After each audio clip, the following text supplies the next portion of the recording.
I'm Melissa Cruz Romero, and I'm playing Caregiver. Hi, this is Mike Mathis. I'm playing the role of Jed from Oklahoma in this production of New York. Hi, my name is Andrea Bush, and I'm playing the role of Mary. Hi, I'm Rob Wall, and I will be playing the role of Tony, the detective. When the first plane hit, I was in my car on the way to work. I worked at Baltimore City Police Headquarters. I was in the West Coast, so it was pretty early. My mom woke me up and told me, come look at the TV. That morning I woke up, I was actually scheduled to drive to New Jersey to work for a company called Hillrom back then. And I was driving to New Jersey and then New York to do some work up in Sloan Kettering Hospital. A sophomore at the Naval Academy. I had just come back from swimming lessons, and my roommate Ross came into the room. He was kind of upset, I would say, and he said that a plane had just run into the World Trade Center. When the second plane hit, I was standing in my lieutenant's office at police headquarters watching it on the news, and I saw it happen, and I was the only one in the room. Everyone else had gone back to their desks. It was surreal.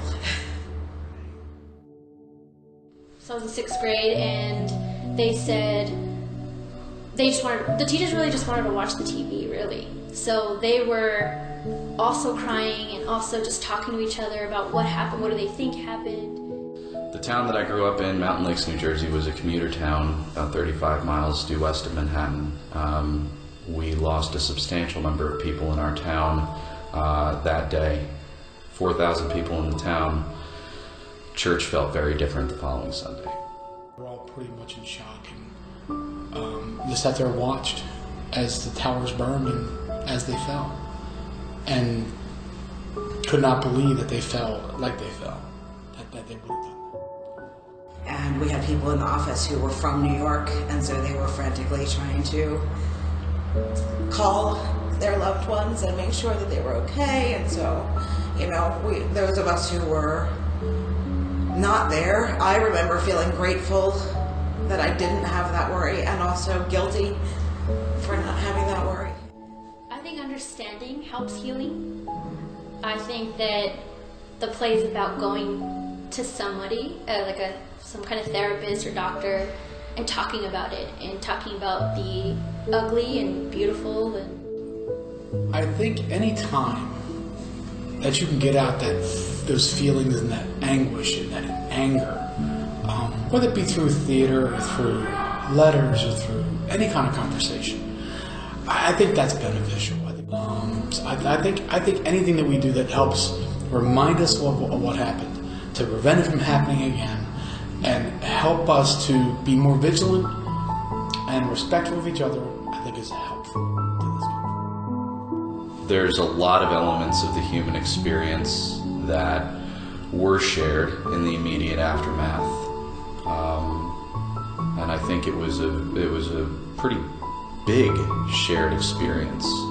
I think that it's important for people, and sometimes externalizing it to a story is the only way to do it, to explore maybe some of the unresolved feelings that they have about the experience that they had and the experience that other people had. But I think that what matters more is what you do after it. And so hopefully this show will help people to think on that and to hopefully be supportive of one another in a different way.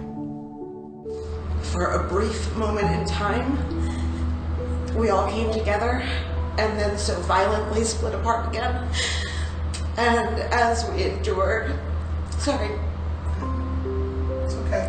Tragedy after tragedy in this country and in our own lives, how important it is to continue telling the stories of coming together, asking for help, being of service to one another, and being our best selves through whatever process we need to take to get there. Because that is the only way we're going to survive as individuals and as a community, as a country, and as a world.